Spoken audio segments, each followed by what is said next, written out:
Hey there, everybody. Welcome back to another episode of the FantasyPros Football Podcast. I'm your host, Dan Harris. You can find me on Twitter at DanHarris80. It is Friday, so we're going to be doing a game-by-game preview with Kyle Yates in just a few minutes. But first, as we are going to do every Friday of this season, let's quickly welcome in Dr. David Chao over at ProFootballDoc.com. You can find him on Twitter at ProFootballDoc. Dr. Chao, how you doing? I'm doing great. Thanks for having me again. This is becoming one of my favorite things of the week to do.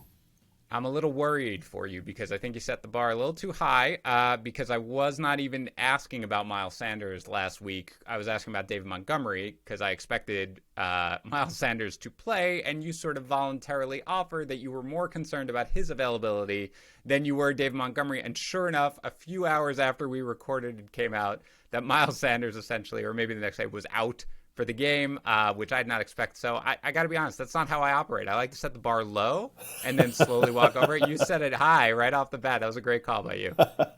Well, some people say a blind squirrel finds a nut every now and again. Yeah, well, that was a pretty big nut. Good job. Anyway, this is Friday morning. Out of curiosity, are you worried about Miles Sanders? Because everything sounds good right now. Are you all systems go, you think, with Sanders? Less worried than last week, but I am not all systems go. Let me tell you why. First of all, I mean, fool me once, right? I mean, the Eagles, look, it's part of a team doesn't have to tell us the complete truth, right? I mean, right. Coach speaking otherwise. So I'm not hating on the Eagles, but here's a team that led everyone to believe that he was questionable, and that's a proper designation because he, quote, had a chance to play, was limited practice all week, which is a proper designation. But Dan, he didn't travel.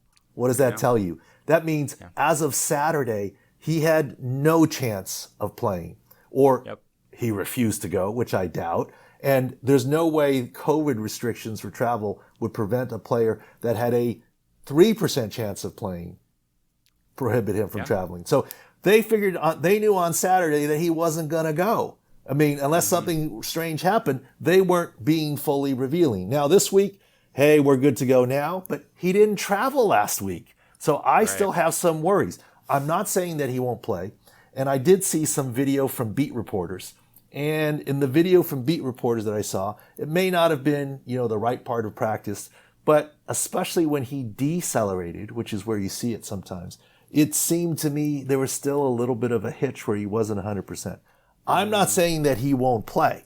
I'm just saying when you ask me, do I have no worries this week? No, I don't not have it. I mean, look, if you have fantasy, as I'm learning, as I told you, I'm playing for the first time this year, it's about who else, what are your options? So should you play Miles Sanders? Look, if your other option is Marlon Mack and Phillip Lindsay, yes, you should, okay? Right? But, if you have, as we got into this last week, if it's between David Montgomery and Miles Sanders, play David Montgomery, right? And so I don't know the answer to that. That's for you and Kyle and everyone else to prognosticate who to play. I just give the injury information. So no, I still have a little, hesitation with Miles Sanders.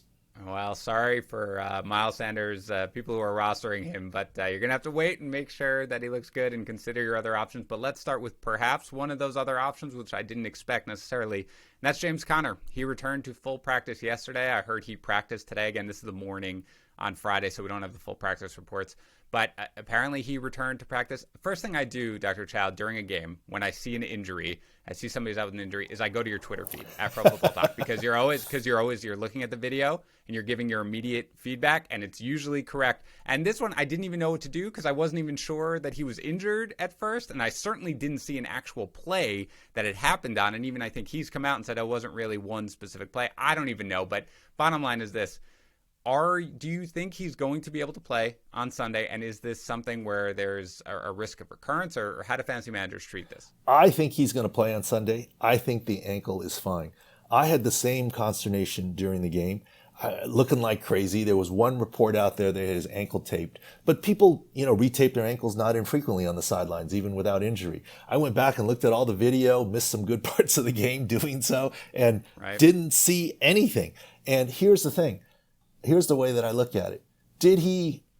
Was his ankle somehow tweaked a little bit? Yes. But remember, he left early in the second quarter, and the injury report from the Steelers didn't come until the fourth quarter. Right. That is a rules violation if he was injured in the second quarter and was at risk to not return. So what that tells me is, unless the Steelers were purposefully violating the rules, and I don't think they were saying, yeah, he might have tweaked his ankle, it's a little sore, but Benny Snell Jr. is doing fine, and it's more coaching decision, which then means there is no reason they need to issue a questionable report to TV. But by the fourth quarter, perhaps it was a little stiffer from lack of activity, etc., and he became questionable, and then they were obligated to do so. So being that there's no video and this timeline, and see, this is why, Dan, what I do, some of it's video, some of it is reading between the lines. My line when I explain to people is, if you're getting audited by the IRS, do you want a good accountant helping you or a good accountant who used to be an IRS agent? I'm the former IRS agent. Right. I worked in the NFL. I know how the rules work. I read between the lines as to what it is and the other factors other than pure injury, when rest is just rest as opposed to injury, etc., and these things. And so, and people say, well, how do you know? I don't know. It's almost like a gut feel from having been there, and quite honestly getting used to how the Steelers issue reports and what they say afterwards. For example, after the game, Mike Tomlin said about James Conner, he's being evaluated. Okay, that's true. Do you really think he doesn't know? I mean, come on. Right? Mike Tomlin knows what's going on. He's just not telling us, right? And that's okay. That's his prerogative. But to answer the question finally, I think James Conner is fine for this week. There's two bigger threats to James Conner than his ankle injury. One is Benny Snell Jr. stealing touches. And two, if you go to the field view at profootballdoc.com, and you know what, Dan, I gotta try and figure something out with the investors at profootballdoc.com and the subscription service to get you FantasyPros guys at least a free trial or something. Yeah. But if you go to profootballdoc.com right now, you'll see the Jets 49ers game, and we can talk about that because I'm sure we'll cover it with George Kittle. But if you go to it on the Steelers game here, you see when they play the Broncos, the biggest issue is the right side of the offensive line. I mean, Zach Banner tore his ACL, is out for the season. David DeCastro, the starter, already missed week 1 with a knee injury, and Stefan Wisniewski is out with a chest/pec injury. The bigger threat to James Conner's success is Benny Snell and the right side of the Steelers' offensive line with replacements and no real preseason to get backups up to speed. So that's the biggest threat there. Yeah, well, good to hear at least that James Conner sounds like he should be able to play, but obviously there are a lot of roadblocks to him having a good fantasy day. Let's go on to Chris Godwin here. He took a really big hit at the very end of that Saints game. Concussion symptoms developed midweek, which I cannot imagine are a good sign. Now, he's reportedly at practice now, not actually practicing, but doing a walkthrough. And the latest word I saw is he's going to be listed as doubtful. They're leaving open the possibility that he can be upgraded to questionable, but I can't imagine he's going to play on Sunday at least, right? I agree with you 100%. 2 days ago, I wrote the article at Outkick, and we posted on the website that, and the headline is, Bucs Chris Godwin to miss week 2 home opener versus Panthers, maybe more. And you can't judge a concussion by the hit. And I know every concussion is different. No two are the same. No two snowflakes are the same. Okay. But here's the pattern. If he did not have symptoms on Sunday, and he did not have symptoms on Monday and Tuesday, and developed late symptoms on Wednesday, that is the type of concussion that typically takes longer to clear. If it took 3 days for the symptoms to come on, is it reasonable to think in 4 days you're going to be cleared? I mean, no. I mean, so he's not playing week 2. And doubtful already puts it at a 2 or 3% chance, right? Depending on the team. But they're just leaving hope alive. They're for the opponent. But, he's not going to play, period. My bigger concern on Chris Godwin is not and biggest question mark is not whether he'll play this week in week 2. It's whether he'll play in week 3 because with this delayed onset concussion. So I think you can book that one. And if they want to play the game about doubtful up until game time, sure, they'll leave hope alive. The only way I think he can come back and play is if somehow subsequent evaluations of his symptoms determine them to be unrelated to a concussion. Like, oh, we discovered he had migraines and that was the cause of his headaches. That's the only way he gets cleared. If it's established he had concussion with late symptoms, there is no way he's going to be cleared. Yeah, no, that's what I figured, considering, especially, again, like you said, the later development of the symptoms as opposed to right at Sunday. That couldn't have been a good sign for his availability. Let's go to George Kittle here. He, suffers a knee injury. I think they called it a knee sprain. He's played the rest of the game in week 1, but he didn't record any catches. Now he's not practicing all week. They're calling him a game time decision. I think, frankly, given the fact that they're going against the Jets, it would probably be a pretty easy way to give him an extra week because they'll probably be able to win the game handily. But how do you feel here about Kittle's injury? Well, I definitely want to do a deep dive into Kittle, but just to finish off on Godwin, Mike Evans, as we talked about last week, was a decoy, right? I mean, he one catch for 2 yards, albeit a touchdown, so it made some fantasy people happy, but they were down 3 scores with 2 minutes left. I mean, that was garbage time. I mean, stuff. Evans should be better this week, and Evans is tough as they come. I don't see him at 100%, but he may get the targets, right, because of Godwin. So, I was going to touch just at the very end. I was going to ask you about the hamstring injuries just to see. So you think Evans should be maybe still not 100% though? Yeah. There's no question. I think he's going to play. I don't know that he's going to be 100%. And quite honestly, is Evans going to get all the extra targets? Maybe, or is it Scotty Miller? I mean, does Gronk need to step up? Whatever. OJ Howard. all sorts of choices there. But Kittle, I would love for you, and this is a podcast, but I would love for fans to go to your listeners to go to profootballdoc.com. The homepage has the 49ers versus New York Jets game featured. At the top, there's an injury index of grades, and what you'll see is the 49ers run offense, health only, not scheme. Health is a B+. Versus the Jets' run defense is a C-. They're pretty well impacted. And then you'll see like the Jets' run offense is a B, obviously Le'Veon Bell, and the 49ers' run defense is an A-. So you see the mismatches, and it can help you make fantasy decisions. If you look at the field view, it's very colorful, green, yellow, red. And tight end, for George Kittle, we have yellow, red. Did not practice all week. He has a hyperextension injury of his knee. It's basically a bone bruise. I really don't see how he plays this Sunday for several reasons. Number one, bone bruises can get worse. The season is early going. But people will say, Doc, he finished the game. What's the big deal? Yes, he's George Kittle. He finished the second half, even though he got hurt at the end of the first half. And after the game, he declared he's fine. And I stuck to my gun saying, yeah, but let's wait for swelling. Obviously, the swelling happened with the bone bruise.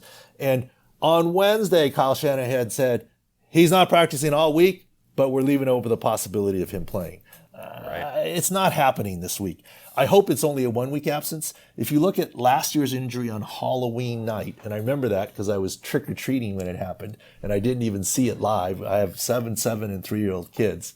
And I looked at the video that people sent me and said, oh, that's bad. That's a hyperextension bone bruise. I mean, he's going to be out the rest of the game and whatever. And people say, oh, you're dumb. He's already playing. And I'm like, well, what can I say? I'm, trick-or-treating. But I mean, I didn't know that. I wasn't trying to make myself look dumb. But I'm telling you, this is an injury he probably should not be playing with. And sure enough, in the second half, he exited and he missed 2 weeks, right? And kind of thing.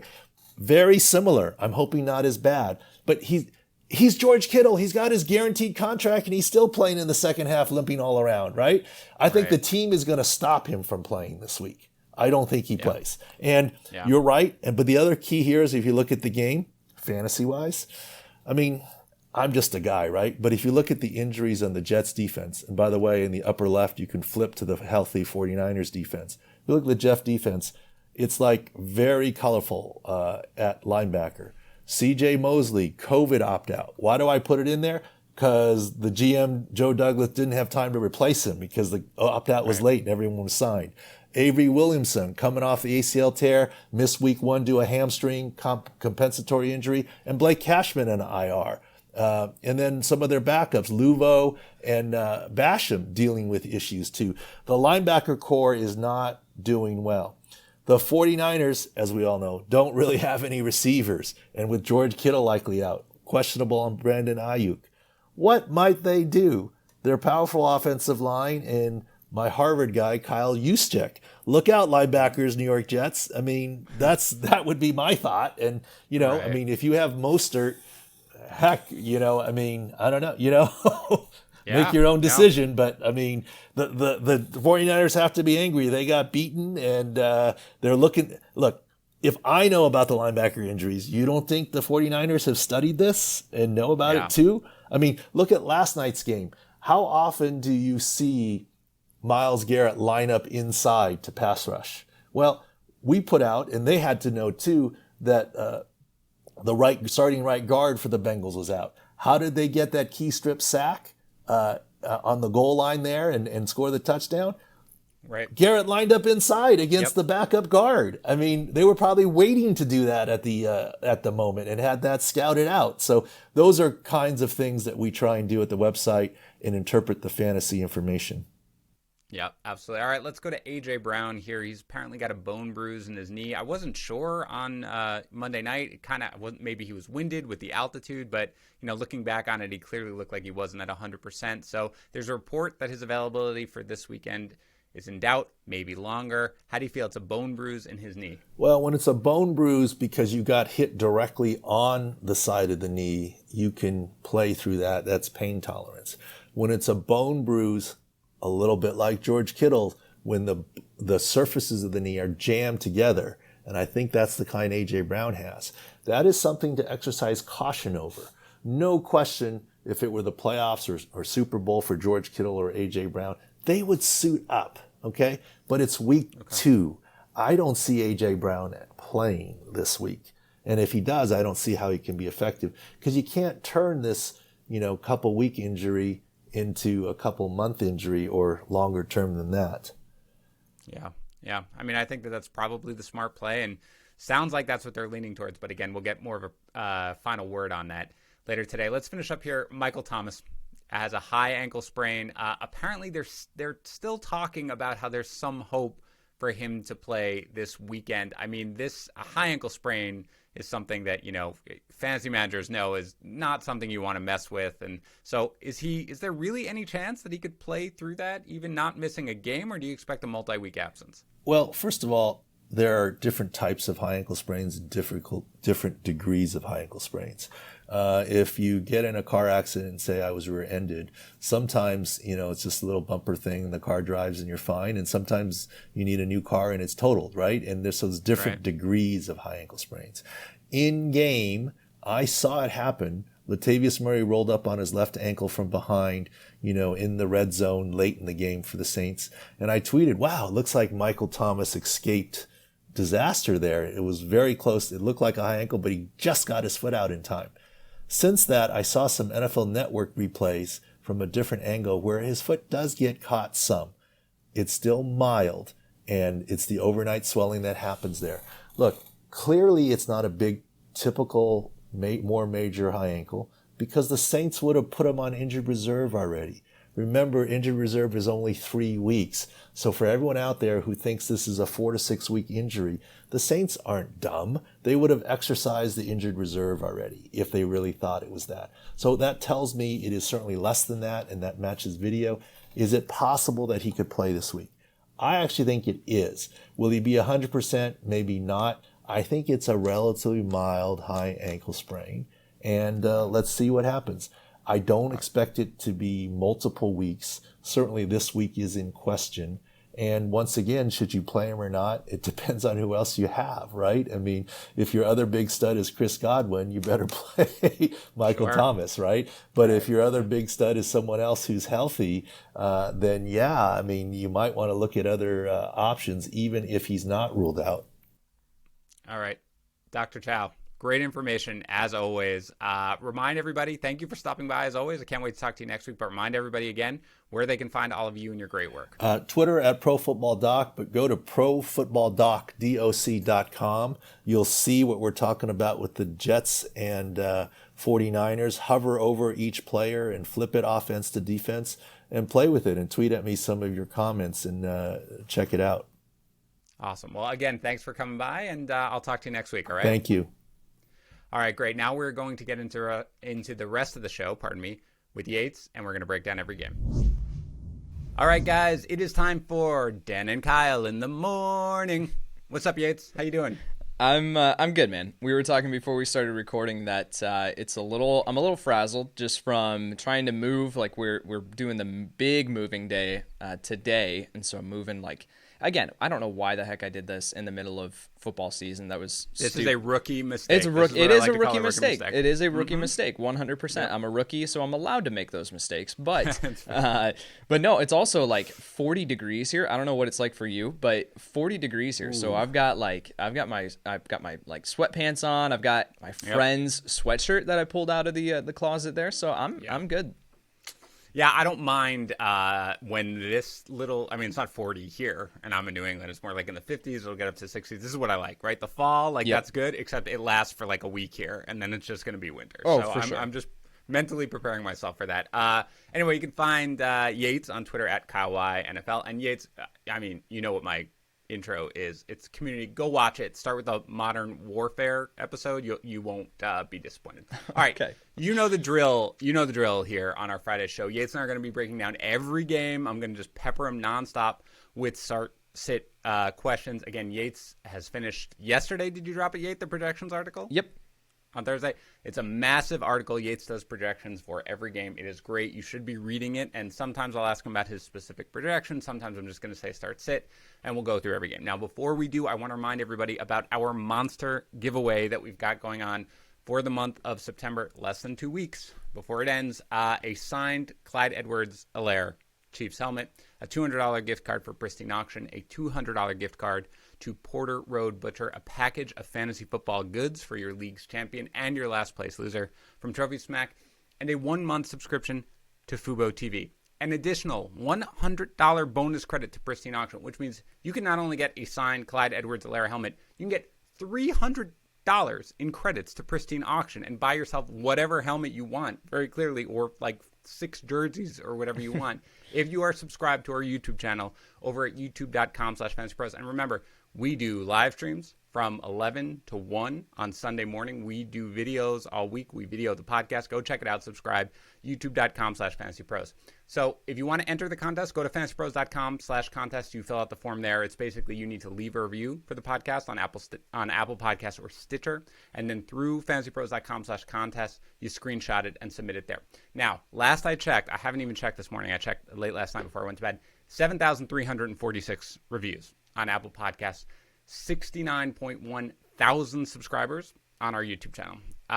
It's been a long year for you and for us and for everyone. We tried really, really hard to do as well as we could with our fantasy content this year. This Friday episode that you're listening to right now, that is new. The Tuesday episode that Yates and I do, that is new. We have added live streams. We have added videos. We have tried hard to increase both the quality and the quantity of the content that we produce. The reason we have done that is you guys. That's legitimately all we care about. Your support for us over the last year, over the last 5 years has been overwhelming. Every review that you leave for the podcast is meaningful. Every subscriber to our YouTube channel is something. We talk constantly, Tags, Yates, and I, about how incredible our readers, our listeners, everybody really is. So I just want to make sure I'm here to say thank you for showing your support for us, for everything we do. Thank you for continuing to do so. We are going to continue to pump out as much high-quality content as we can throughout the year, and we're going to keep it going right now, Yates. A ton of games to get to. Are you ready? We're going to light speed, too slow. We're going to go ridiculous speed. I'm going to wait to go to ludicrous speed if we fall behind, but for now, it's going to be ridiculous speed. Again, check out Yates' projections. Do you get that reference, by the way, Yates, or not? Because that's didn't. From a movie. That went over my head. It's Spaceballs.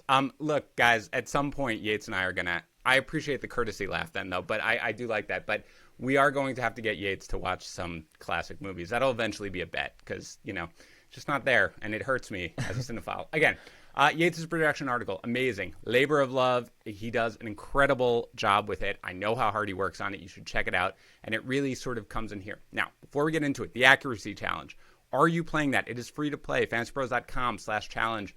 10 fantasy point over under. So 10 players, their fantasy points. You choose over, you choose under. Weekly prizes and a season-long prize. Sponsored by BetMGM. Grand prize winner for the free contest, remember. A 3-day, 2-night stay at an MGM resort.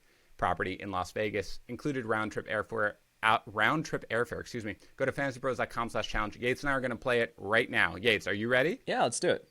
All right, Tom Brady against Carolina, 19.1 fantasy points. Again, 4 point per passing touchdown.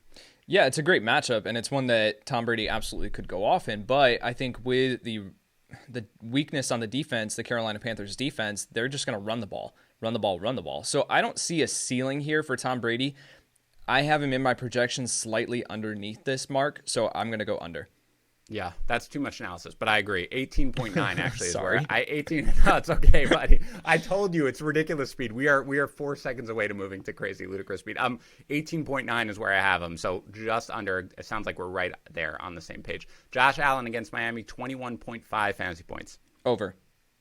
I've got slightly under. Clyde Edwards-Helaire against the Chargers, 15 fantasy points. Tough matchup, but over. I've got over as well, 15.9. Saquon Barkley against your Bears, 17.3 fantasy points. I'm going to go under here. I am as well, under 16.5. Ronald Jones at Carolina, 12 fantasy points. Smash the over on this. Yep, I agree with that. I've got him at 14.1. Allen Robinson, your boy, against the Giants, 13.6. Over. I've got slightly under. A.J. Brown, now this is obviously a question mark. He may not play. If not, he'll be removed from the challenge. But assuming he plays against Jacksonville, 12 fantasy points. I still under, even if he does play. No, I've got under as well. Will Fuller against the Ravens, 12.3 fantasy points. I think he just squeaks over. I've got him just under. Deshaun Jackson against the Rams, 9 fantasy points. I think he easily hits the over. Ooh, easily. All right. We know you know. We weren't exactly on the ball there with Deshaun Jackson. I know. Neither one of us last week. I do have the over as well, though, but barely 9.5. Dallas Goedert against the Rams, 9.6 fantasy points. Until I see it drop off, I have to say over. He was a monster last week. He was. I do like Goddard this week, but I do have that slightly under at 8.9. So that's all it is. You go on fantasypros.com/challenge and make your picks and maybe win some money and some free prizes and a trip to Las Vegas. All right. As I said, this is Friday morning. It's Dan and Kyle in the morning, which means we don't have practice reports for Friday. So maybe something changes. I will try to give caveats if I can based on what we look at. But first, let us break down last night's game. Browns 35.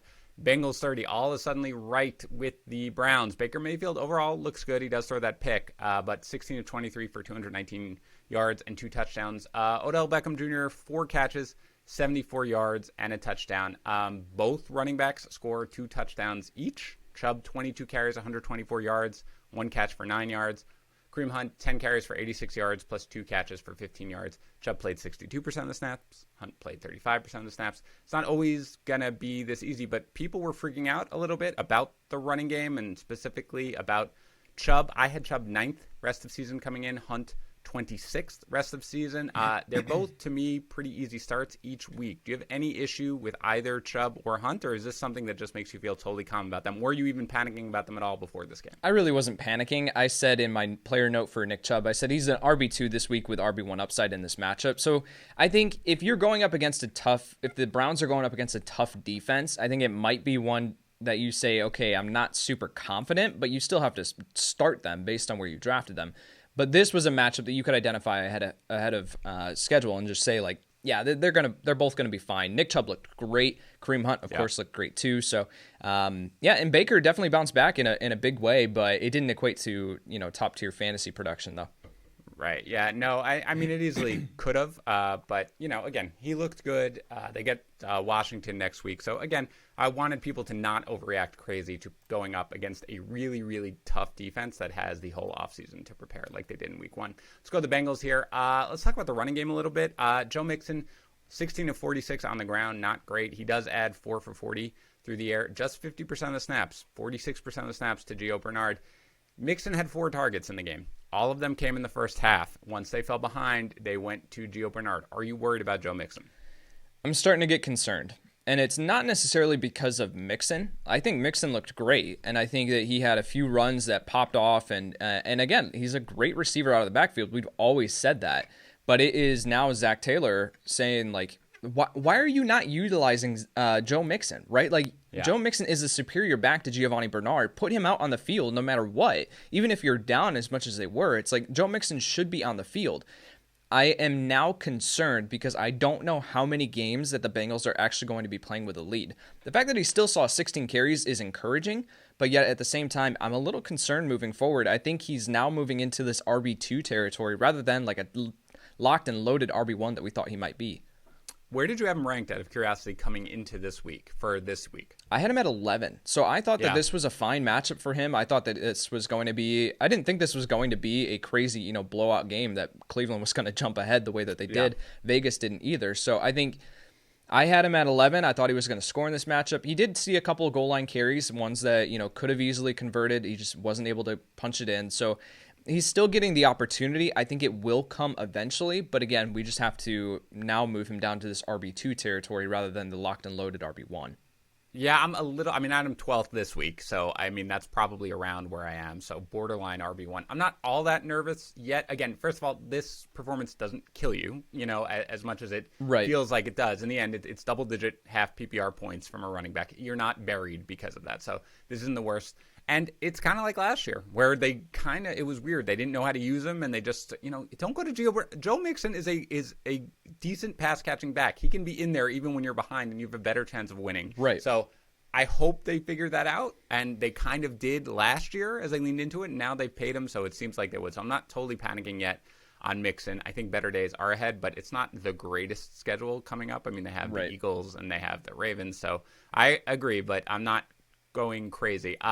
Tyler Boyd, 8 targets, 7 catches, 72 yards in that late garbage time touchdown. He also dropped a touchdown pass, which is one, but good to see him involved. Let's talk about AJ Green very quickly here. The good is 13 targets. The bad is 3 catches for 29 yards. Joe Burrow threw 61 times. It's not going to happen every time, but talk to me about how you're feeling about AJ Green right now. You can't ignore the workload.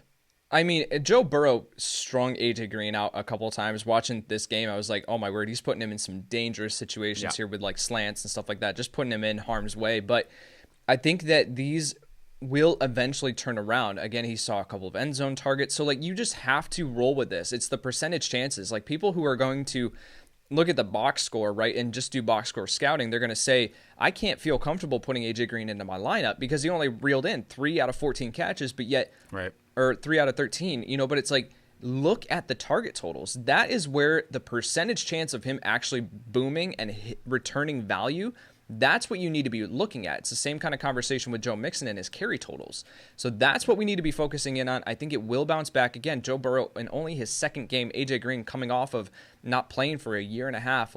This will turn around eventually, and it's just going to be one of those situations that you have to roll with him in your lineup as a wide receiver 3 until he starts to confidently hit, and turn those numbers around. Yeah, 2 things here. One is that I actually have seen both 14 and 13 targets. So he may have had 14 and only come 3 because I know you mentioned that. I'm not sure if it was 13 or 14, but I'm not really all that discouraged about him. He has 43% of the air yards for the Bengals this year. He's getting that he's got 227 air yards in 2 games. That's nuts. If he's getting that sort of workload and 6 end zone targets, this is an unfortunate game. That first catch, the first play of the game, I think, he almost came down with it a little, not a great throw, but I'm not that worried. He didn't look great, and as the game went on, I was kind of like, oh, he looks a little old right now. But in the end, I'm not all that worried about it. I think better days are ahead given the usage. So I wouldn't mind buying low, and I think you can get him very cheap right now. CJ Uzomah, by the way, left the game with an Achilles injury. I believe it's now been confirmed as a torn Achilles, so he's out. So tough break for him. All right, let's get into now this weekend's games. Jaguars at Titans. It sounds like A.J. Brown is going to miss this game. Again, this is Friday morning, but the Schefter report said it threatens his availability this week. I didn't really remember seeing the actual play that had happened. Corey Davis has also been limited with his hamstring injury. If A.J. Brown plays, and he's going to play, but he's going to be in a very limited snap count. He just plays. Are you starting him? I'm not. I pointed out on Twitter the other day that I was looking back or watching the film back through this game, and I put out on Twitter a clip of A.J. Brown taking a pass and or reeling in a catch and trying to accelerate upfield, and he just did not look like himself. And so I said in that tweet on Monday, I said, I think he might be dealing with a lingering injury or just was gassed because of the altitude. Right. We're going to need to wait for practice reports. And then it comes out that he's dealing with this, I think it was a knee bruise or something like that. I think it's a bone bruise. Yeah. So, that's not good. So I think even if he does play, you're kind of expecting what you saw out of him last week. And that wasn't anything fantastic. So I think this is going to be a situation where you need to prepare to be without A.J. Brown, regardless of whether he plays or not.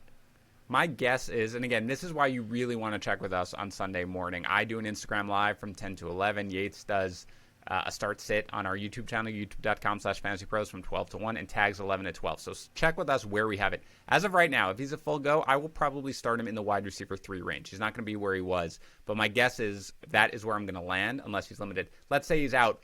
What about Corey Davis? He's got his own hamstring injury. Assuming he plays, assuming A.J. Brown is out, is Corey Davis a start for you? I think he is. As long as he's fully healthy, as long as he gets in a full practice today, then I will be confident putting Corey Davis in as a flex option.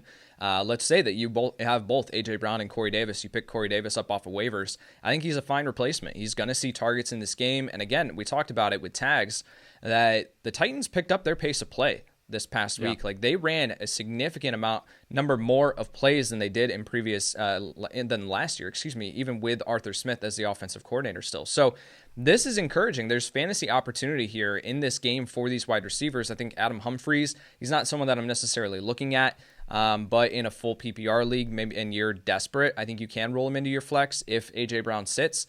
But I think Corey Davis and Jonnu Smith are the main beneficiaries here from a target perspective in this offense. Starter sit Ryan Tannehill. Oh, start him. I've got him as a top 12 option this week. Okay. All right. Right now, I'm a little lower than that, but this is something where I'm 15th on him. But this is a guy, the difference between my 11 and 15 is razor thin. I do an update to my projections every Saturday night, so he's close enough, but he's not a locked-in start for me. You're obviously starting Jonnu Smith. On bad day, you're starting Jonnu Smith, so certainly right now you're starting him. Jacksonville, starter sit James Robinson. You can roll him in as a flex option. This isn't a great matchup, but again, he's going to see the workload. So again, but I'm not expecting anything crazy. Again, only 3.9 yards per carry last week. So this is not like somebody who is just coming out and setting the world on fire. Yes, he's getting the majority of the workload, if not all of the workload. But yet, I don't know in this matchup if that's going to equate to anything more than a flex play. James Robinson or Zach Moss at Miami? I'll play Zach Moss there. Yeah, I have Moss one spot ahead. You're starting DJ Chark. Are you starting any other Jaguars receivers? I think I want to wait another week to see what this offense looks like again before I confidently roll out either Laviska Shenault or Keelan Cole. These are two guys that, Keelan Cole has shown up and then disappeared in different, seasons. So I want to keep him on my bench if I can this week. But Laviska Shenault, again, we talked about it, that yes, they utilized him all over the formation, but if he didn't score last week, you weren't going to be happy that you started him. So in this matchup, I kind of just want to wait and see. But again, with all the injuries that are happening above, with these wide receivers, with the Kenny Golladay and Chris Godwin, we'll talk about, I'm sure, there's question marks. You may be forced into starting Laviska Shenault. Yeah, I'm not. He was one of my prime pickups on this week's waiver wire show, but I'm not starting him yet. For me, I'm going to take a wait and see approach, and I assume Gardner Minshew, as much as we love him, is outside QB1 range, right? Just outside. Yeah, I haven't been around QB15. So I think you can roll him in if you absolutely need to. And there are some teams that had to pick up a quarterback off of waiver wire because you started, these guys that just didn't perform last week. So I think you can roll out Gardner Minshew. Again, I want to see what this offense looks like with them doing more than 43 total plays, right? I think that was crazy last week. 20 pass attempts, 23 rush attempts. I want to see more than that, and I want to see what this offense looks like. I'm going to go over on the over-under 1.5 incompletions for Gardner Minshew. Yeah, I think it's coming back. All right, Lions at Packers. Look, Kenny Golladay obviously still iffy. It hasn't sounded great this week with practice. They may be out by now, whether or not he's in or out for this game. Are you starting Marvin Jones? If Kenny Golladay is out, despite the bad performance, I assume you're starting Marvin Jones against the Packers? Yep. Okay. I think are you starting him if Golladay is in? Yes, but I'm tempering expectations. I'll play him as a flex option. Okay, Marvin Jones or Emmanuel Sanders? Ooh. If Golladay plays? If Golladay plays, yeah. If Golladay doesn't play, can I assume that Jones is ahead of Sanders? Yes, correct. If Golladay plays, I will play Sanders. I will as well. Okay, good. You're starting TJ Hawkinson? Yeah, looked great last week. Got to plug him into your lineup. Absolutely, especially if Golladay is out. That only benefits him.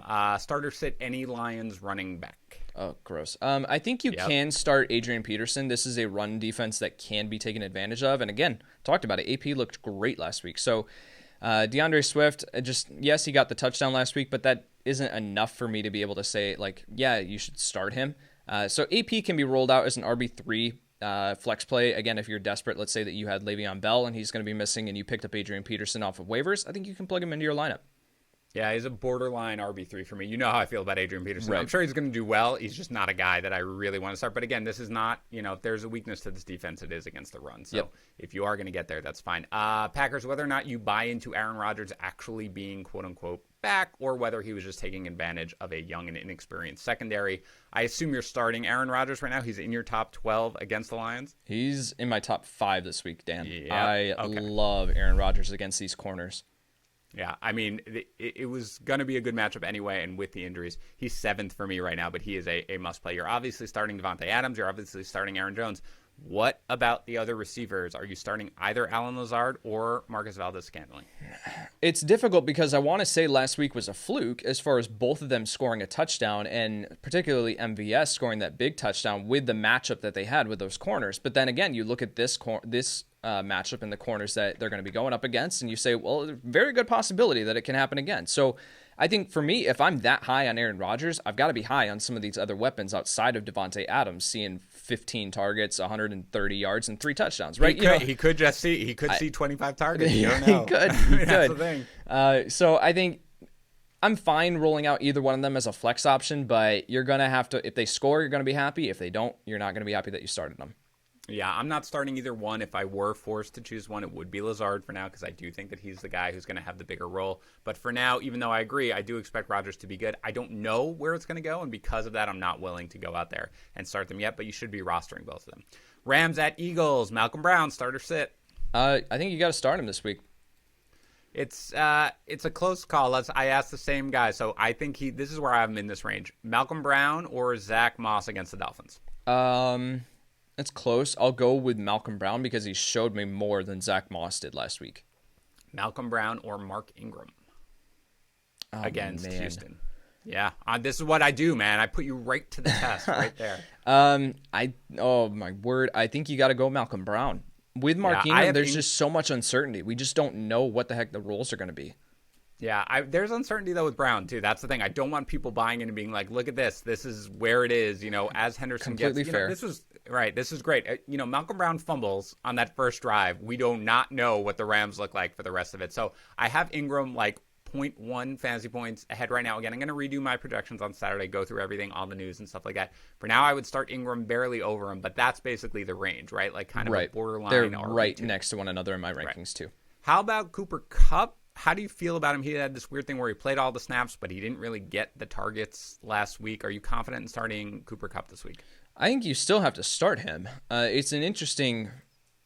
We're seeing a philosophy shift here in Los Angeles where they ran the ball a ton last week. And whereas we saw last year them throwing the ball 50 times, right? So I think it's a little bit of a different story, which is why I like Malcolm Brown. Now, if they're going to be... Is it going to work against this Eagles defense? That's a whole other question. So...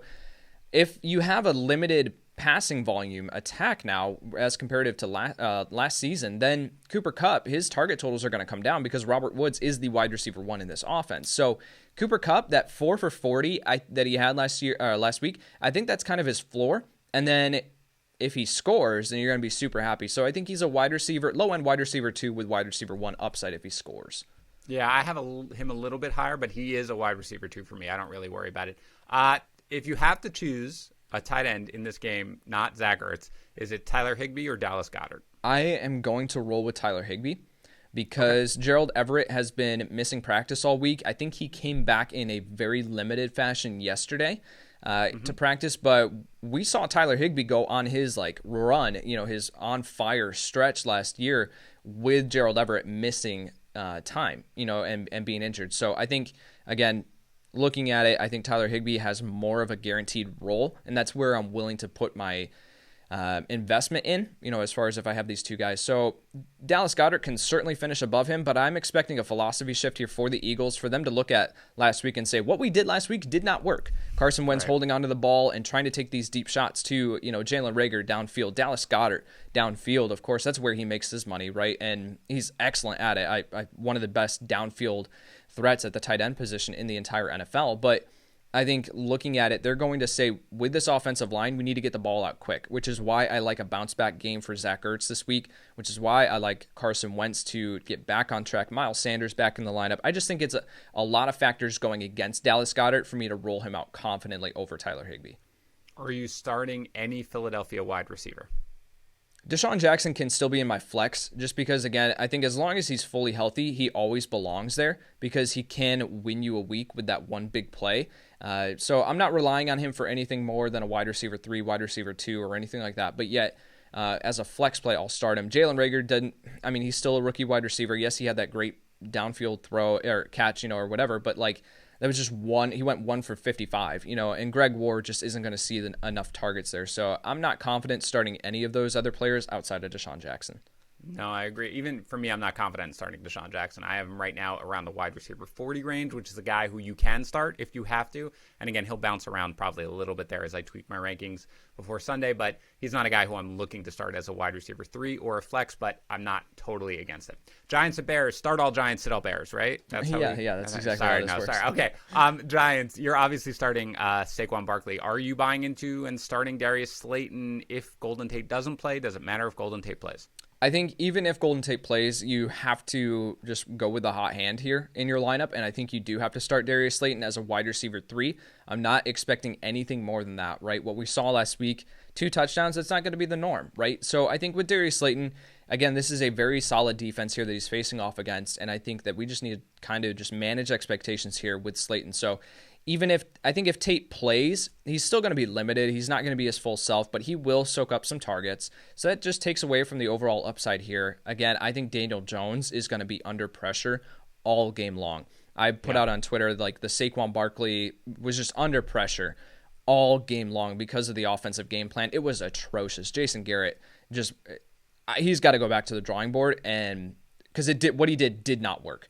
And so the Bears defensive line is going to have a field day. Daniel Jones is a solid bet to throw 2 interceptions, lose a couple fumbles in this game. I think it's just not going to be pretty. So he could make up for it with passing volume. Vegas is predicting them to be trailing in this game quite a bit here. So I think that, it could come up in passing volume, but Slayton is just nothing more than a wide receiver 3 in my opinion.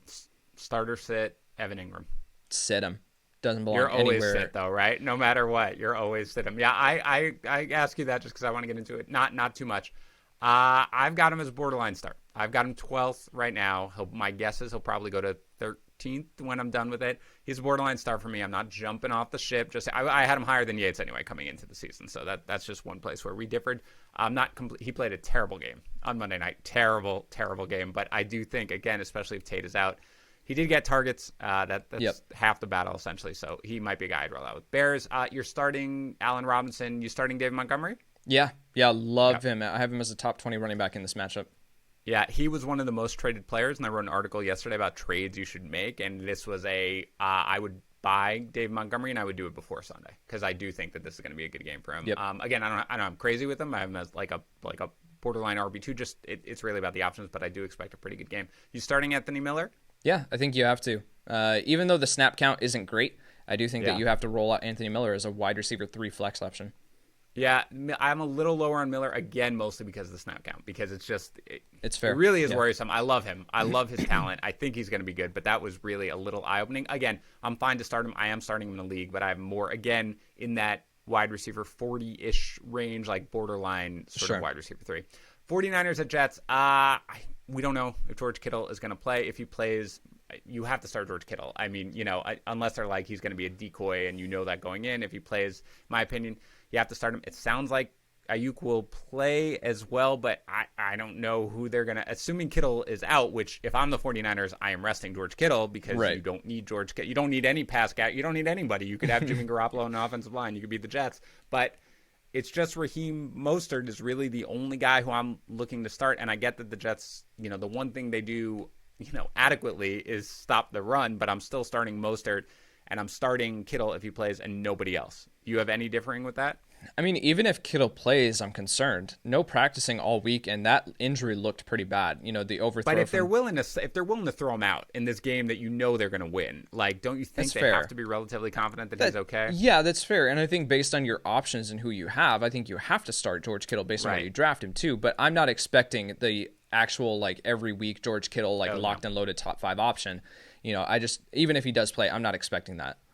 I 100% agree with that. I do think, however, that if you are rostering George Kittle, there's a good chance that you're not like, I'm going to go out and I'm going to, pick up Eric Ebron or something. Yeah, I'll say this. If George Kittle sits, Jordan Reed actually becomes an intriguing option.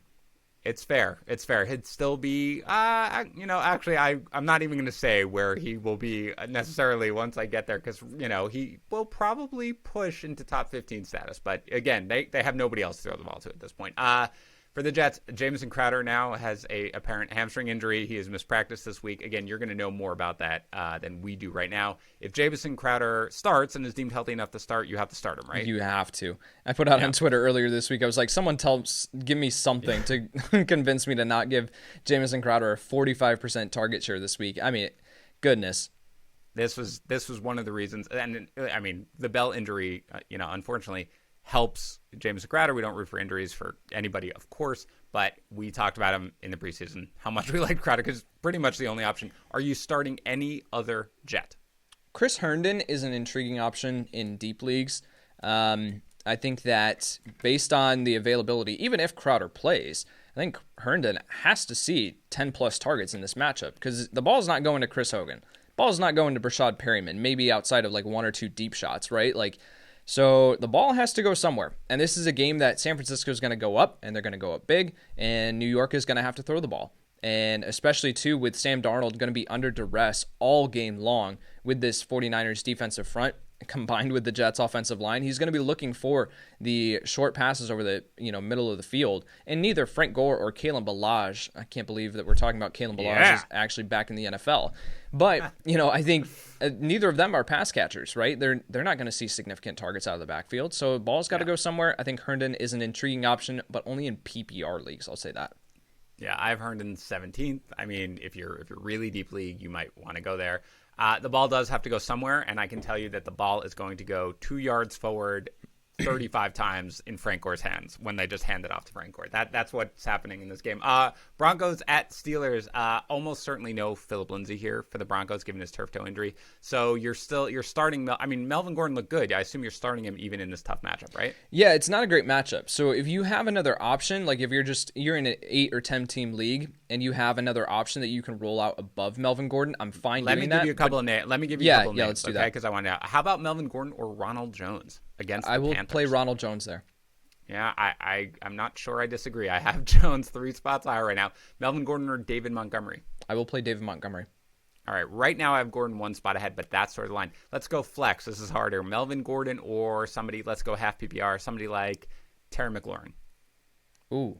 That's where it gets a little tough. I feel like when you're looking at these wide receivers that don't have absolute guaranteed sort of like, I know I'm going to get my production here. Right. That's where it becomes very, very close for me. Yeah, I think at that point you need to rely on the proven, like Melvin Gordon is going to see touches in this game. Like he's going to see 15 to 18 touches, maybe even more than that. It's not a great matchup, like we said, but yet I think you might have to roll with Melvin Gordon there and just hope that he, falls into the end zone with his guaranteed touches there. That's where I have him, basically. I have him slightly ahead of Terry McLaurin. So that's my line when you're thinking about half PPR. Look, a running back is always more valuable, in these situations, so I would go with him there. Start Courtland Sutton if he plays?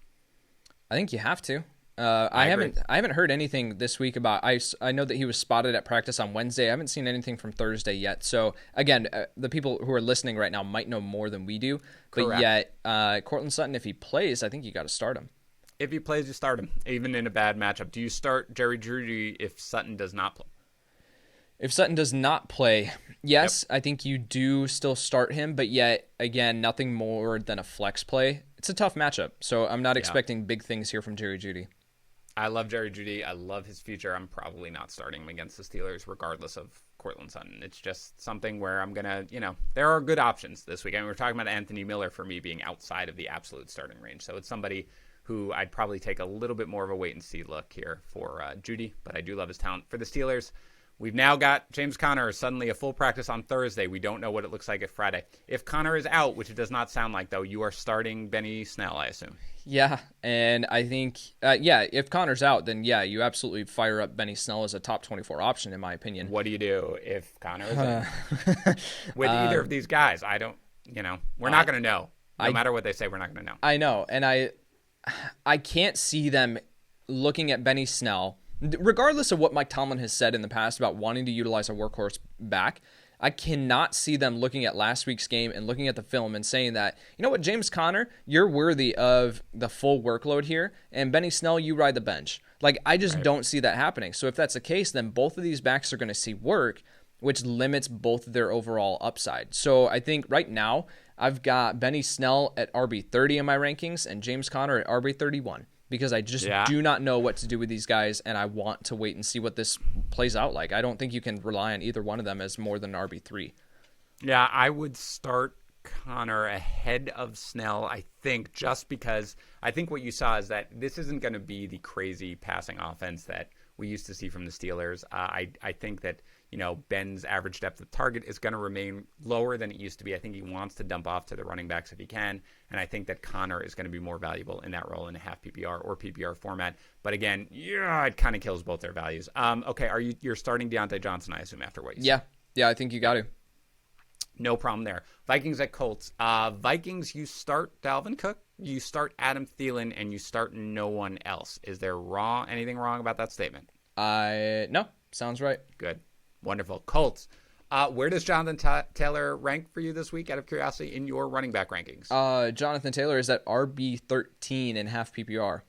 Okay. I'm a little more excited. I got him 9th, but yeah, he's an obvious start for everyone. Yeah, I love Jonathan Taylor. What do you want? I mean, I'm just used to me being the high one on these rankings, and then you being like, no, I'm not as excited. I've got him at like RB20 this week. Yeah. No, you came out swinging. I like it.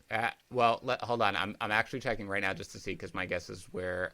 Oh no, I have him a spot ahead of UCR. Yeah, I'm bold. Jonathan Taylor, go get him. Okay, half PPR. Are you starting Nyheim Hines? Yeah, you got to. Yeah. All right, I think where do you have him out of curiosity? I have Nyheim Hines at like RB21 and half PPR. Okay, there is the boldness that I like. Yeah, I've got him more like 28 right now. He's a guy who you start in your flex, but I'm not willing to really run out there and get him as a starting running back necessarily for me. Out of curiosity, where do you have T.Y. Hilton and Paris Campbell ranked? It's a good question. I don't know if you're going to want to, I don't know if you like my answer. I'm going to like your answer, whatever it is, because it's crazy. I actually have T.Y. Hilton at wide receiver 27. So okay. I think he's a wide receiver 3 this week. Again, this is a good matchup. So this is kind of just taking into account, I'm not projecting a huge game from T.Y. Hilton, but yet taking into account that this is a great matchup and that he could finish much higher than where I am projecting. So he kind of lands in between, right? In my rankings, that's how we do rankings. So then Paris Campbell, I have down at I have him at down, wide receiver 46, but he needs to come up. It's mostly just looking at some of these other options. Like you have a Devontae Parker, AJ Brown, Cortland Sutton, Jamison Crowder. All these guys I've still got in my rankings because I just don't know their status yet. If they miss, Paris Campbell will come up. We are basically identical in how we are viewing this. So frankly, that's almost exactly where I have the guys as well. So very good. I did not expect the agreement on Colts wide receivers options. Panthers at Bucks.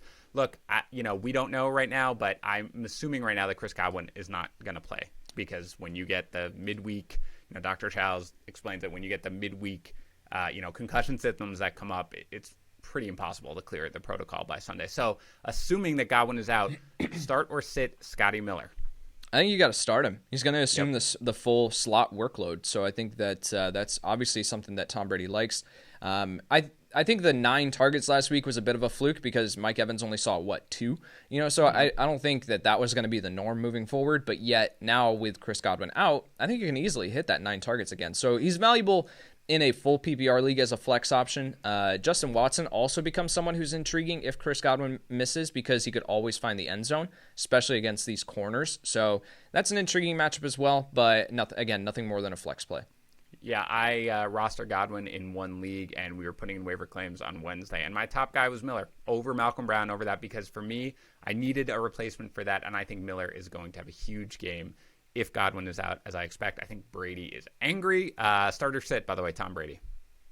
I think you can sit him in a 12-team league. Again, okay. I talked about it that with the over-under. I just think that Tampa Bay is going to lean on the running game in this one, and I just don't see a ceiling here for Tom Brady. Could he finish with 250 and 2?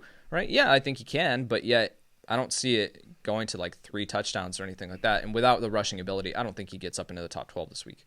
Yeah, I've got him as a borderline starter for me, so I'm okay with it. And we both say we're rolling out Ronald Jones this week, right? Oh, like, my word, yeah. Okay with that? Yep. Yeah, I mean it.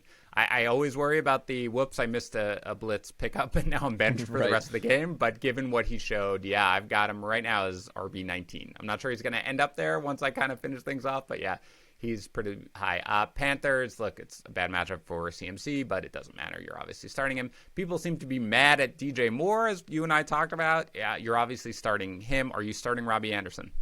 Yeah, I think that you can start Robbie Anderson, again, as a flex option based on where you drafted him or even picked him up off of waivers. You can easily just plug him in as a flex. He comes with that upside to be able to just take one to the house and win you your matchup with that. So guys like Robbie Anderson, Deshaun Jackson, these are the guys that I love plugging into my flex because they do bring that upside.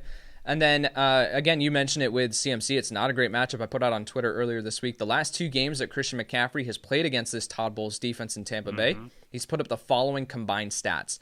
38 carries for 68 yards, which is a 1.79 yards per carry, only 1 rushing touchdown, 11 targets, 6 receptions, 42 receiving yards, and 1 receiving touchdown. Again, that's in 2 games, which is normally what CMC puts up in 1 game, right? Or even more than that. So I think, again, you have to start CMC. He's in every week. Like, you just plug him into your lineup and forget about it. But yet I am just saying, like, you need to temper expectations here with this one. I'm not expecting an RB1 finish this week from Christian McCaffrey. The RB1. Yeah, I'm really concerned in that I might move him down to RB2. But legitimately, that's what I do. Like, I don't overreact to the matchups necessarily. Obviously, either way, if you own, we don't have to talk about this. If you roster him, you're obviously starting him. Bills at Dolphins. You are starting Josh Allen. You are starting Stephon Diggs. Are you starting John Brown? John Brown popped up with a foot injury on Wednesday. I think he practiced yesterday, if memory serves correctly. So I'm fine rolling him back out there. Again, we just saw it. He should have had 2 receiving touchdowns in that game. Let's be honest, right? Yep. Josh Allen just blatantly missed him wide open. That is the Josh Allen, Allen experience. Yeah. The Josh Allen experience. But yeah, I think John Brown is a valuable flex play. Again, he kind of belongs in this conversation with a Robbie Anderson, Deshaun Jackson, with the Bills throwing more than what I anticipated. I was not expecting them to throw 43 times off the top of my head. So I think it was 46. Yeah. But yeah. I don't know if you can expect that every week, to be honest. I mean, whether or not they were just like, well, the Jets have a decent run defense and they have one of the worst pass defenses in the league. This is what we're going to attack them with. I don't know if you can really, but yeah, Brown looked good. I mean, Brown is a really, really good player when he's healthy, like really, really good. He is. It's a tough corner matchup. So again, I'm not expecting a wide receiver 1 finish or anything like that, but yet, as a valuable flex play. And then again, we talked about Josh Allen, like locked and loaded every week starter. We just saw Cam Newton destroy this defense on the ground, and Josh Allen is going to go off in this matchup. Absolutely. I think I have him as a top 5 option this week. I do as well. Start either Bills running back, and if so, which one? It's going to be Zach Moss for me, but nothing more than an RB3. You have nailed it. Correct. Well done. Okay, Dolphins. Let's assume Devontae Parker is out. I know he's practicing. I don't understand how you aggravate your hamstring injury in week 1 and have to come out, and then you're going to play week 2. After dealing with a hamstring injury in all of training camp? Makes absolutely no sense. Are you starting a Dolphins player? Let's just ask that. Are you starting any Dolphins player in this matchup? No. I think that's the right answer. Preston Williams. We don't have to go crazy. I know. I'm just going to say Preston Williams dealing with Tre'Davious White. That's a huge concern. So I'm just the only thing I will say about that is that if there is a quarterback to have to basically be like, hi, you've got Preston Williams, 100%, right? Yeah, he's gonna still see the targets. So I don't mind him as a quote unquote even sleeper, even in this bad matchup. Somebody who could break one. If you're pressed, I wouldn't be like, I cannot start Preston Williams because he's gonna. Yeah, all logic. I mean, I have Ryan Fitzpatrick at like quarterback 31 in my rankings right now. Like all logic says like do not play Ryan Fitzpatrick, and then of course it's gonna be Ryan Fitzpatrick, and he comes out and finishes as like the quarterback 1 this week. Like. Right. Yeah. I do think that if Devontae Parker is out and you are in a deep league or a tight end premium league, you could maybe roll with Mike Gesicki. That was the person I was thinking of, yeah. Yeah, there just aren't that many options. Bills are good against tight ends, but again, there aren't that many options for them to throw to, and they're going to need to throw. So he is somebody who's going to fall into about 15, 16 in my rankings. Falcons and Cowboys, I'm going to make this so easy for you, Yates. Start everyone in this game other than Dalton Schultz, true or false? And you can include Tony Pollard in that, but yes, absolutely. Start freaking everyone. All right, do me a favor. Put in actual numbers, and then we're going to move on to the next game on the wide receivers in Dallas in your rankings. Amari Cooper, Michael Gallup, CeeDee Lamb. Sure. Amari Cooper at wide receiver 10 in my rankings. Michael Gallup, wide receiver 23. CeeDee Lamb, I'm 19th. Yeah. CeeDee Lamb, wide receiver 41. Okay, I have Lamb 34th. Get every piece that you can of this game on both sides. It's going to be a great game. We're not even going to debate it. We're going to go to Washington and Arizona. This is a question I will probably ask you every single week that we do this show. Who, if anyone, are you starting on Washington other than Terry McLaurin? I think if you're desperate at tight end, you can you can roll the dice with Logan Thomas, but that's not crazy. You're laughing. That's not crazy. Ton of targets, air yards, the best matchup, against Arizona. That's not insane. He's outside my top 12, but I think he's within my top 18. He's a guy who you could go with if you're struggling, right? If George Kittle's out and you've got everybody doing the backup tight end. That's fair. Right? Yeah, if Kittle's out then and you are sent scrambling to the waiver wire, I think Logan Thomas is a fine option. Again, I just don't. We haven't seen anything from Logan Thomas in the NFL up to this point in his career to be this is the guy moving forward, right? I think it was just I want to see it. I want to see more than a one-game sample before I'm let's roll. Logan Thomas is a locked and loaded top 12 tight end. So that's why I was laughing. It's just I want to wait and see another game. I'm fine with, adding Logan Thomas if I'm in a tight end premium league or whatever and just keeping him on my bench and rolling. I would roll out someone else. I would roll out a Noah Fant, TJ Hawkinson, Jonnu Smith, even a Dallas Goedert. I would roll out Dallas Goedert above Logan Thomas. Oh, yeah, and I've Goddard, to be clear. I mean, we didn't go into it. I have Goddard right now as a top 12 option. So I would definitely start him over Thomas. But, yeah, he is a guy who, again, if you're the guy rostering Kittle and Kittle is out and you're like, oh, man, there are no options, Thomas is probably widely available. So he's a guy who you can go off. Again, I like Antonio Gibson. He would be my running back of choice for the Washington football team. You're not buying into Peyton Barber's 10 red zone carries and 1.7 yards per carry? Or the fact that J.D. McKissick is leading the team in, targets and snap, all this stuff. No, I'm not. I'm not starting anybody if I can help it, but I am rostering Gibson if I can. Arizona, start Kyle Murray, start Kenyon Drake, start DeAndre Hopkins, bench everybody else? Yeah, I'm fine with that. Kyler Murray, I mean, I wrote down this week, I was like, Kyler Murray defied all odds last week. We just did not expect him to come out and rush 13 times and for a score, right? That inflated his day. He didn't have a great day passing. He fed DeAndre Hopkins, which certainly helped, but yet only one passing touchdown, one interception, not great, passing yardage totals, but it was his rushing ability that absolutely saved his day. So I had him down outside my top 12 last week. I was like, avoid Kyler Murray if you can, because I did not expect him to come out and rush 13 times. As long as he's doing that, he can be a top 5 option just based on the quarterback position and for fantasy. It makes a quarterback run a lot when you have a really, really strong defensive line that's going to break through your offensive line and you're going to need to scramble, and that's exactly what's going to happen this week against Washington. So that's why I really like Murray this week. I have him as a top 5 option, so I think he's going to be great. Ravens at Texans. Texans, look, this is a tough matchup, of course, against the Ravens. We saw how Cleveland looked last night, and then we saw how Cleveland looked in week 1. It's night and day difference. David Johnson obviously had a good first week against the Chiefs. Start or sit David Johnson? I think you have to start him. But again, I mentioned on last week's Friday episode, I said I'm still not willing to fully buy into David Johnson as a locked and loaded top 20 option or even a top 12. People were overreacting and we're just all right, here we go, David Johnson. He's back to this locked and loaded top option. I wasn't fully there, and especially in this matchup, I think he's now a borderline running back 2. Because if he scores, you're going to be fine. If he doesn't, I just don't know where he's going to land in the rankings. This is a very, very tough defense. So I think he is a borderline RB2 for me, but I still think that you can roll him out, especially when you're looking at some of the other options. Yep, I got him as a mid-tier RB2. Not a good matchup, but a guy like David Johnson who's going to get the workload, I'm perfectly willing to roll with him. I was, higher on him coming into the season, I think, than you guys were anyway. Yeah, for sure. So I'm perfectly fine with it. Starter sit Will Fuller in the tough matchup. I think you have to start him based on his target workload that he saw last week. You can't ignore that. He is not utilized. He's not being utilized the way that he's supposed to be in this offense. So I wonder if we see a different version of the Texans offense than what we saw on Thursday night, where they do get back to, utilizing Will Fuller deep downfield. I think Brandon Cooks not being fully healthy played a role in that too. So he should be back to his normal self.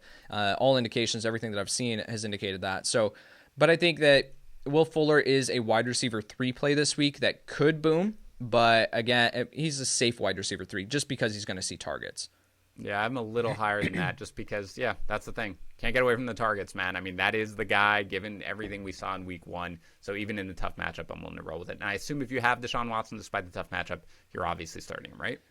Yeah, I think you have to. I mean, he finished against his Chiefs defense. He finishes at QB 12 last week. It's not fantastic. Yeah. So I think, you have to manage your expectations. You have to say, like, if I can't, like I said this on my live stream that I did yesterday, I was like, if I had Deshaun Watson and I picked up Cam Newton off of waivers, that for some reason he was still there, I'm starting Cam Newton over Deshaun Watson in this matchup. Yeah, I don't have a problem with that call. I still have Watson higher. Again, I think there will be garbage time, That's worst fair. Case scenario for it. So I think he'll get his production that way, a little bit like he did against the Chiefs where he didn't look great. Let's go to the Ravens here. Start or sit every Ravens running back. Are you starting or sitting Mark Ingram? Are you starting or sitting J.K. Dobbins? Based on where you drafted Mark Ingram and based on Greg Roman's comments, the offensive coordinator in Baltimore, saying that the rules will change every single week, he said, like, we want to disguise what we're doing, which is like a fantasy manager's like worst nightmare. Right. And so like reading that, I was like, I'm very upset at you, Greg Roman. That's the kind way of saying what I was thinking. But no, like with Mark Ingram, I think that based on where you drafted him, you're going to be forced into starting him. Like I am. I was forced into drafting Mark Ingram in a league just based on the available options. And I'm like, I don't have anyone else behind him that I could feel comfortable rolling out. So Mark Ingram, I think, is a low-end RB2, high-end RB3 this week. J.K. Dobbins, a lot of the experts are in on Dobbins this week. We were talking about it with Eric Moody on the Start Sit show this week earlier, saying that like J.K. Dobbins is at RB24 in half PPR ECR. I'm not that high. I don't have any sort of confidence. You can hear it in my voice right now. I don't have any sort of confidence in knowing who is going to get the work. So it's really just like plug them into your lineup and close your eyes and hope that one of them finds the end zone. Yeah, I have Ingram ranked a few spots higher than Dobbins. I think that week 1 was just they were so in control. I think it was a good time to get Dobbins and get his feet wet. I still think that Ingram is going to be the guy in the early part of the season. But yeah, I mean, he's going to lose carries to some of the other backs on the Ravens. So I have both as decent flex plays this week. Again, there's so much scoring in that offense. I didn't get away with starting guys. All right, let's go here at super fast speed to finish up for the last couple of games. Chiefs at Chargers. Really quick, Dan. I did just want to say, like, with the Ravens, really quick, we didn't touch on the wide receivers. Marquise Brown belongs in your starting lineup this week. Like, no matter what, like, plug him in, and he can return top 20, maybe even top 12 upside this week.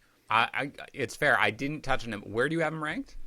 I'm pulling that up right now. I have Marquise Brown at wide receiver 14, Dan. I love him this week. I have him 17. That's why, honestly, I didn't even talk about him because I was like, well, I assume, right? We're both. It's fine. But I assume that we're both in. Oh, yeah. If he's locked and loaded, I liked him coming in. I thought that the Ravens are going to pass more. He looks great as long as he's healthy and he's put on weight. So hopefully he can stay healthy. He's a guy you start every week for sure. Chiefs at Chargers. For the Chargers, you are starting Austin Eckler. Are you starting or sitting Joshua Kelly? I think you can start him as a flex option. There's going to be points in this game. The Chargers are going to have to get off of their whatever their game plan was last week. They're going to have to get off of it because they're going to have to play catch up, right? They're going to fall behind no matter what. Every team is that faces the Chiefs. You're just going to fall behind, and so they're going to have to throw the ball more than they normally would like to. So I think Josh Kelly, though, if they do end up at the goal line, he is the goal line back, and I think that he has an opportunity to score. However, I'm not plugging him into my lineup as like a confident RB3 or anything like that. He's more of a flex play. How do you feel about both Keenan Allen and Mike Williams?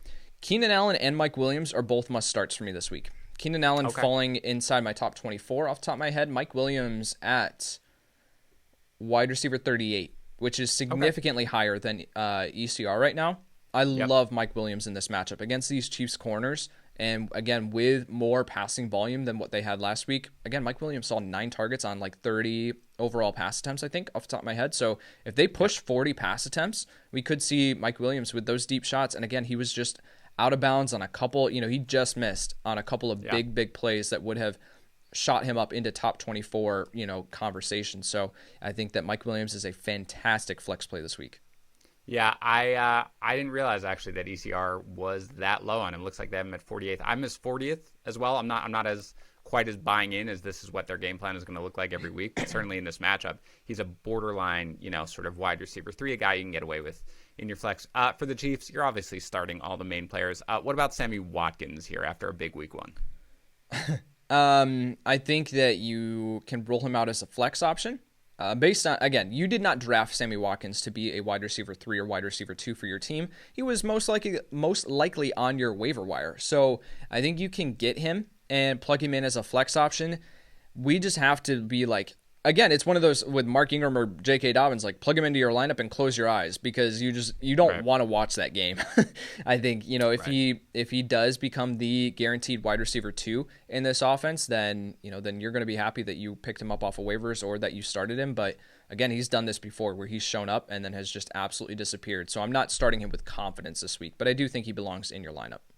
Yeah, he's a guy who will probably fall outside of a guy I recommend to start, but I do want to roster him. If he does it again, that's great. Then you've got a guy who you can start as a wide receiver 3 each and every week. Let's go here to the Patriots at the Seahawks, the Sunday night game, I believe. We talked about Cam Newton already. He's a top 10 option for both of us. Are you starting anyone else on the Patriots? James White is fine as a RB3 flex option for me in PPR leagues. Otherwise, I'm not really excited about starting him. I do think that Cam Newton is going to be forced to throw the ball a little bit more than normal. So that's why I'm fine with Julian Edelman and James White.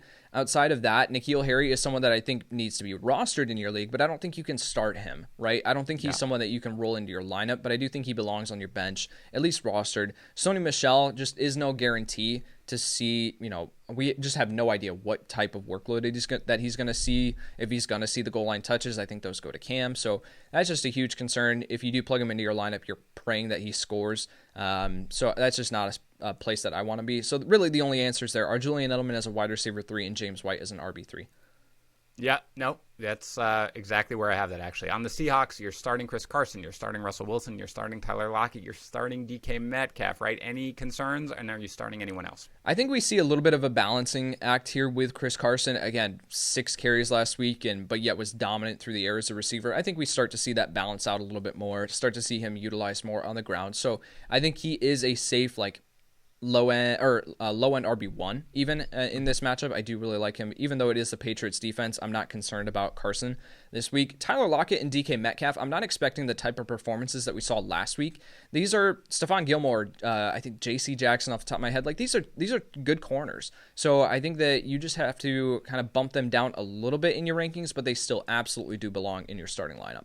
No, I agree. I think that Gilmore is going to shadow Metcalf, which, puts my outlook on him a little bit down, but still, you're definitely starting him. Let's go to the final game here, Saints at Raiders. Lots to talk about here with the Saints. You have to assume that Michael Thomas is going to be out with this high ankle sprain. So basically, start or sit Drew Brees.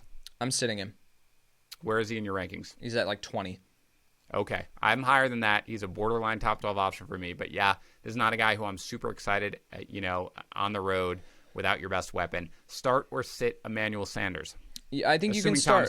Yeah, assuming Thomas is out, I think you start him, and I think he is. We've talked about this all along. That I think for right now is when Thomas, if Thomas is out, then I think he belongs in that wide receiver 30 territory. I think that's kind of what you can expect from him. If he scores, again, he saw a couple of end zone targets last week, so I think he can absolutely cash in. Yeah, I think he can absolutely cash in.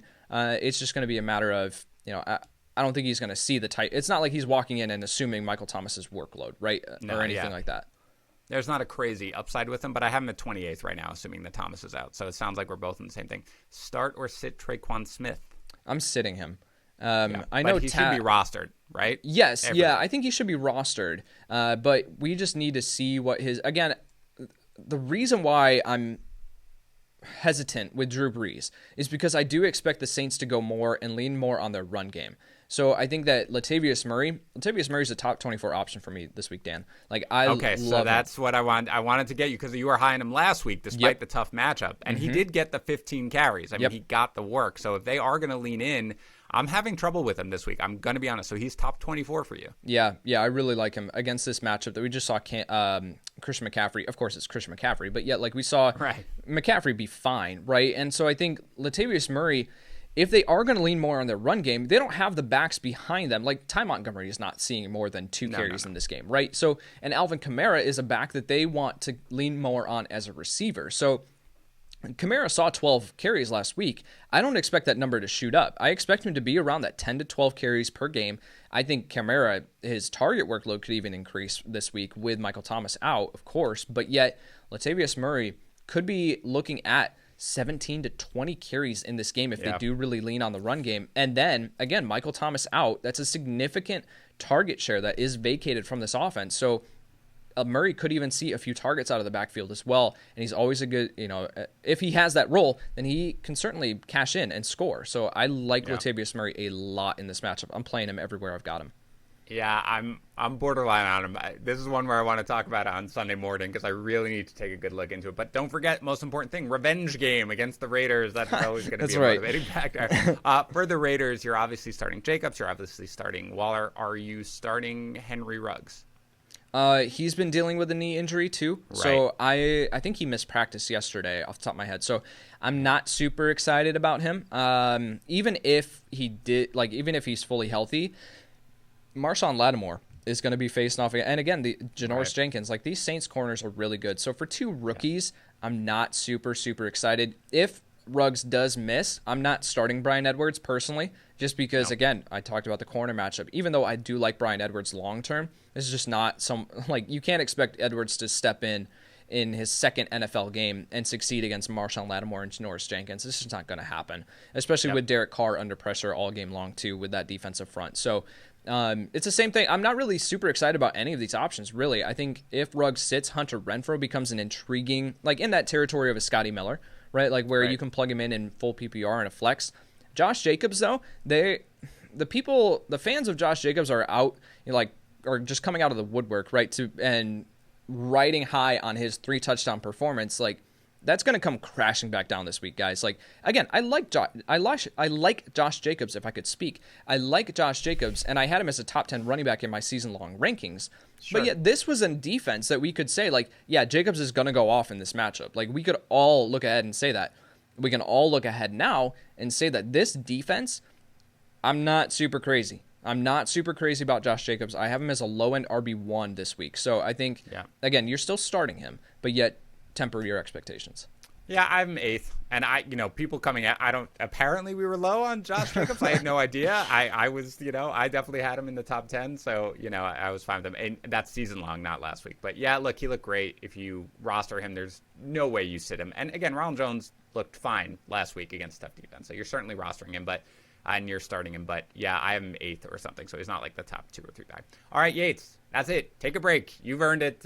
You've earned it again with the great work this week, the projections article. Everybody should go check it out. Remember, we are going to be all over the place on Sunday morning. I'm on Instagram. Follow us, taking over the account at FantasyPros. Follow us from 10 to 11. I will be doing IG Live and giving you some start-sit, then tags on our YouTube channel, youtube.com/FantasyPros for start-sit from 11 to 12. And then Yates takes you right up until game time, 12 to 1 on YouTube. Also, he takes over for tags on the live stream. Again, we will also be doing our Sunday night recap and tags, as we always do. We're going to be live streaming that on our YouTube channel. So go ahead and subscribe, youtube.com/FantasyPros. Until then, enjoy a couple days off before football. We'll see you soon. Thank you for tuning into the Fantasy Pros YouTube channel. Don't forget to tell us what you think in the comments section below. And while you're there, don't forget to hit the like and subscribe buttons so you can stay up to date on all of our future content.